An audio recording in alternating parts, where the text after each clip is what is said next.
Morning children, आपकी हिंदी कक्षा में आपका स्वागत है। हिंदी संचयन पार्ट 2 पढ़ा रही थी, चैप्टर पढ़ा रही थी। पहला चैप्टर हरिहर काका। हरिहर काका का एक पार्ट मैंने पढ़ा दिया था, दूसरा भाग पढ़ा रही हूँ। इसके लेखक है मिथिलेश्वर। मिथिलेश्वर का जन्म 31 दिसंबर 1950 को बिहार के भोजपुर जिले के बैसाडी नामक गांव में हुआ। इनके पिता स्वर्गीय प्रोफेसर वंश रोपन लाल थे। इन्होंने हिंदी में एमए और पीएचडी करने के उपरांत व्यवसाय के रूप में अध्यापन कार्य को चुना। इनके व्यक्तित्व निर्धारण में उनकी अनवरत संघर्षपूर्ण जीवन यात्रा की अहम भूमिका है। बोला जा रहा है कि हरिहर काका के बारे में बताया जा रहा है कि हरिहर काका ने ठाकुरबाड़ी में जाना बंद कर दिया था। ठाकुरबाड़ी की पहले परिस्थिति के बारे में बताया कि ठाकुरबाड़ी कैसा था, कैसे उसके कलेवर में धीरे धीरे विस्तार हुआ, ठाकुरबाड़ी के महंतों का क्या काम था, सबके धर्म के प्रति सबकी आस्था जगाना, ठाकुर जी के प्रति आस्था जगाना।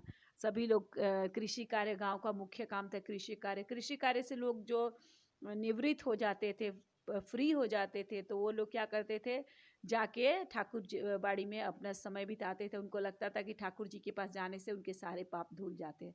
परिस्थिति वशीधर हरिहर काका ने ठाकुरबाड़ी में जाना बंद कर दिया। पहले वो अक्सर ही ठाकुरबाड़ी में जाते थे मन बहलाने के लिए। कभी कभी मैं भी ठाकुरबाड़ी में जाता हूँ। लेखक बता रहा है कि कुछ परिस्थितियां, मैंने उनके साथ जो घटनाएं घटी उसके कारण हरिहर काका ठाकुरबाड़ी में अब नहीं जाते हैं। पहले वो अक्सर ठाकुरबाड़ी में जाते थे मन बहलाने के लिए, और कभी कभी लेखक बोलता है कि मैं भी कभी कभी ठाकुरबाड़ी में जाता हूँ, लेकिन वहाँ के साधु संत मुझे फूटी आंखों नहीं सुहाते। काम धाम करने में उनकी कोई रुचि नहीं। ठाकुर जी को भोग लगाने के नाम पर दोनों जून हलवा पूड़ी खाते हैं और आराम से पड़े रहते हैं।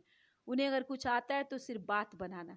लेखक बोल रहा है कि साधु, भले वहाँ भी कभी कभी लेखक जाता है, लेकिन वहाँ के साधु संत लेखक को फूटी आँख नहीं सुहाना मुहावरा है, मैंने थोड़े भी अच्छे नहीं लगते हैं। क्यों? काम धाम वो कोई नहीं करते हैं। ठाकुर जी को भोग जो लगता है, भोग लगने के नाम पर दोनों समय जो हलवा पूड़ी खाते हैं और आराम से पड़े रहते हैं, दिन भर खाते हैं और पड़े रहते हैं। कुछ उनको आता है, केवल क्या करते हैं, बात बनाते हैं, इधर का बात उधर, उधर का बात उधर। अब हरिहर काका के बारे में लेखक बता रहे। हरिहर काका 4 भाई हैं, सबकी शादी हो चुकी है। हरिहर काका के अलावे सबके बाल बच्चे हैं। बड़े और छोटे भाई के लड़के काफ़ी सयाने हो गए हैं। 2 की शादियां हो गई है। उनमें से एक पढ़ लिख शहर के किसी दफ्तर में क्लर्की करने लगा। मैंने हरिहर काका, उनको मिला के सब 4 भाई हैं। चारों भाइयों की शादी हो चुकी है। हरिहर काका जो हैं, इनके अलावे सबके बाल बच्चे हैं। बड़े और छोटे भाई के लड़के, मैंने बड़े छोटे भाई के लड़के बहुत सयाने हो गए हैं। 2 की शादियां हो गई है। बड़े छोटे भाई हैं, उनके बच्चे बहुत बड़े बड़े हो गए हैं। 2 बच्चों, उनके 2 बच्चों की शादी हो गई है। और बड़े भाई के एक बच्चा जो है, एक लड़का शहर में और कोई दफ्तर में कर्मचारी का काम करता है, लिपिक का काम करता है। लेकिन हरिहर काका की अपनी देश से कोई औलाद नहीं। भाइयों में हरिहर काका का नंबर दूसरा है। औलाद के लिए उन्होंने 2 शादियां की। लंबे समय तक प्रतीक्षारत रहे, लेकिन बिना बच्चा जने उनकी दोनों पत्नियां स्वर्ग सिधार गई। मैंने बोला है कि हरिहर काका 4 भाई हैं टोटल, लेकिन हरिहर काका के सब घर में सबकी संतान है, तीनों भाइयों को, लेकिन इनकी अपनी कोई औलाद नहीं है। क्यों औलाद नहीं है? भाइयों में इनका नंबर भले दूसरा, लेकिन औलाद नहीं है। औलाद के लिए इन्होंने 2-2 शादी की। बहुत समय तक उन्होंने इंतज़ार भी किया, लेकिन उनकी बिना कोई औलाद के ही इनकी दोनों पत्नियों की मृत्यु हो गई। लोगों ने तीसरी शादी करने की सलाह दी, लेकिन अपनी गिरती हुई उम्र और धार्मिक संस्कारों की वजह से हरिहर काका ने इनकार कर दिया। वो इत्मीनान और प्रेम से अपने भाइयों के परिवार के साथ रहने लगे। मैंने बहुत लोग बोला उनको कि तीसरा शादी अब कर लीजिए, लेकिन एक तो उनका उम्र बढ़ते जा रहा था, ऊपर से धार्मिक संस्कार की कितना बार शादी करेंगे। हरिहर काका मना कर दिए और तसल्ली के साथ, मैंने विश्वास के साथ अपने भाइयों के साथ, भाइयों के परिवार के साथ रहने लगे। हरिहर काका के परिवार के पास कुल 60 बीघे खेत है। प्रत्येक भाई के हिस्से 15 बीघे पड़ेंगे। कृषि कार्य पर ये लोग निर्भर है, शायद इसीलिए अब तक संयुक्त परिवार के रूप में रहते आ रहे। यानी हरिहर काका के 4 भाई हैं, चारों भाई मिला के 60 बीघा जमीन है। तो चारों भाइयों को क्या 15-15 बीघा पड़ा। कृषि कार्य, माने ये लोग कृषि कार्य करते हैं, इसीलिए अब तक ये लोग ज्वाइंट फैमिली के रूप में रहते आ रहे हैं।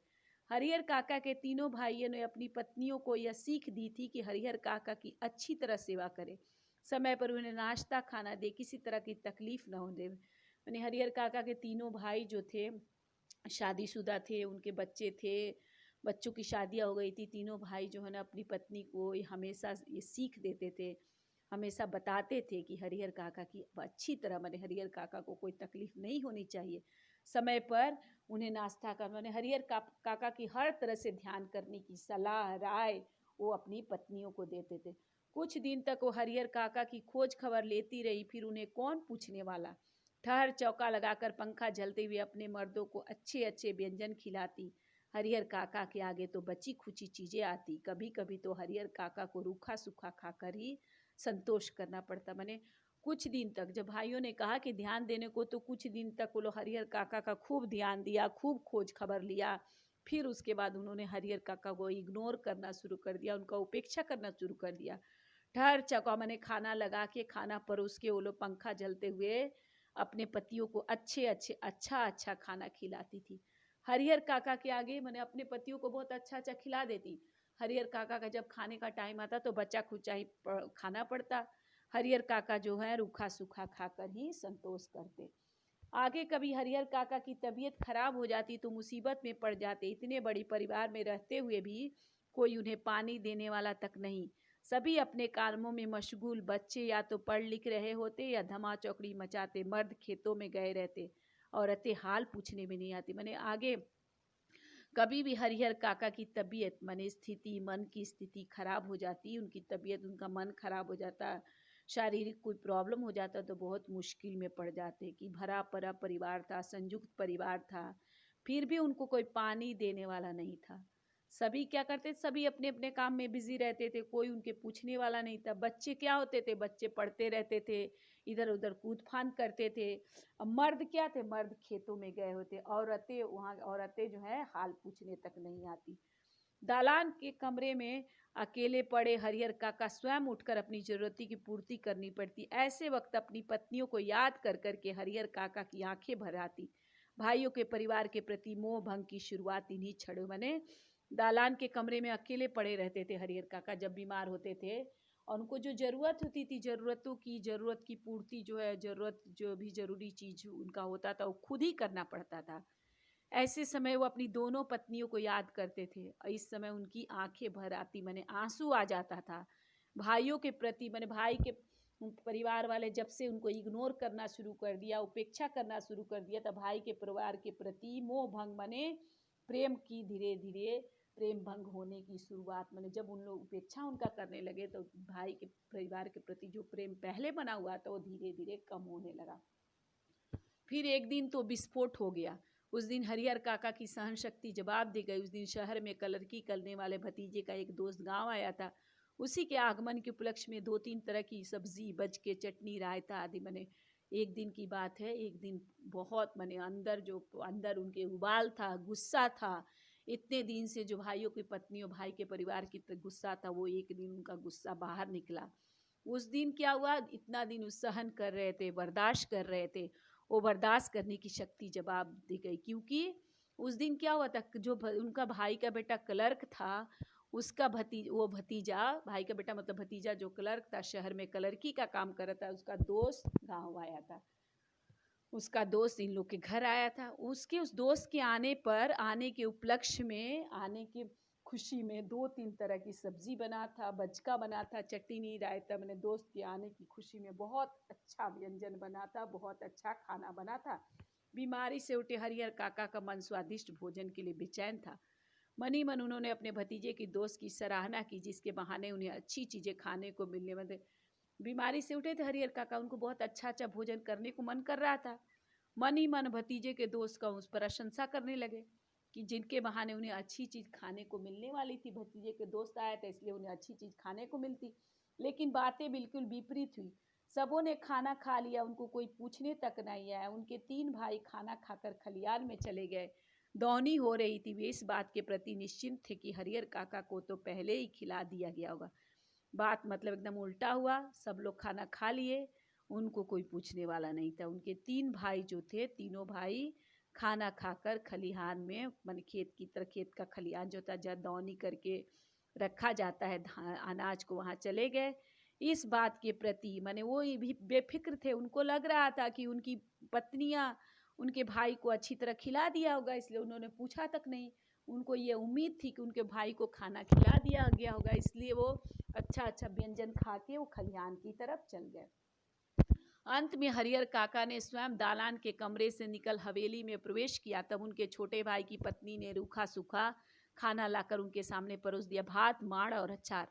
मैंने अंत में मट्ठा और अचार। अंत में हरिहर काका अब कोई खाने को पूछने नहीं आया, तो दालान के कमरे, जो अपना कमरा उनका था, उससे निकल के घर के अंदर प्रवेश किए।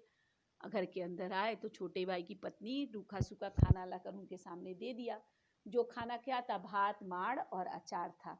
बस हरिहर काका के बदन में तो जैसे आग लग गई। उन्होंने थाली उठाकर बीच आंगन में फेंक दी। झन की तेज आवाज के साथ आंगन में थाली गिरी, भात बिखर गया। विभिन्न घरों में बैठी लड़कियां बहुएं सब एक साथ बाहर निकल गई।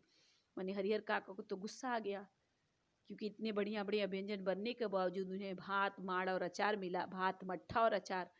तो आग लग गई। मैंने पूरा गुस्सा आ गया। थाली उठाकर बीच आंगन में उन्होंने फेंक दिया। झन की तेज मैंने बहुत जोर आवाज हुआ, आंगन में थाली गिरा, भात बिखर गया। सब घर में लड़कियां बैठी हुई थी, एक साथ सब मिलके बाहर निकल गई, सब देखने लगी। हरिहर काका गरजते हुए हवेली से दालान की ओर चल पड़े। समझ रही हो मुफ्त में खिलाती हो तो अपने मन से ये बात निकाल दो, मेरे हिस्से की खेत की पैदावार इसी घर में आती है। बहुत गुस्से हो गए। गरजते हुए पूरा गुस्सा होकर हवेली घर से बाहर निकल गए और सबको चिल्ला चिल्ला के बोलने लगे, तुम लोग क्या समझती हो मुझे फ्री में खिलाती हो? तो अपने मन से ये बात निकाल दो, क्योंकि मेरे हिस्से की 15 बीघा जमीन है। 4 भाई थे, 60 बीघा जमीन। तो हरिहर काका के 15 बीघा जमीन था। तो बोल रहे हैं कि मेरे हिस्से की पैदावार भी इसी घर में आती है। उसमें तो मैं 2-4 नौकर रख लूँ, आराम से खाऊं, तब भी कमी नहीं होगी। मैं अनाथ और बेसहारा नहीं हूँ। मेरे धन पर तो तुम सब मौज कर रही हो, लेकिन अब मैं तुम सबों को बताऊंगा। मैंने बोल रहा है कि जो जो बात आप कह रही हो, जो बात आप सोच रही हो, जितना वो नहीं है। जितना बीघा मेरा नाम का खेत है, उससे मैं 2-4 ठो नौकर रख लूँगा और आराम से खाऊंगा, तब भी मेरे पास कमी नहीं होगी। तुम समझ रहे हो मैं अनाथ और बेसहारा हूँ, लेकिन मैं अनाथ और बेसहारा नहीं हूँ। मेरा जो धन है, मैंने 15 बीघा जमीन, 15 बीघा पर मेरा जो धन है, उस पर तुम लोग मौज कर रही हो, मौज मस्ती कर रही हो, लेकिन अब मैं तुम सबों को बताऊंगा। मैंने अब मैं छोड़ूंगा नहीं, तुम सबको बताऊंगा। इस प्रकार हरिहर काका गुस्से में इतनी बातें कह रहे हैं। वो कहाँ जा रहे हैं, क्या कर रहे हैं, इसके बारे में मैं आगे से विस्तार से बताऊंगी आपको। खुश रहिए बेटा, धन्यवाद। खुश रहिए, स्वस्थ रहिए, घर में रहिए, थोड़ी बहुत पढ़ाई कीजिए और जो भी ज़रूरत हो बेटा पूछिए। धन्यवाद।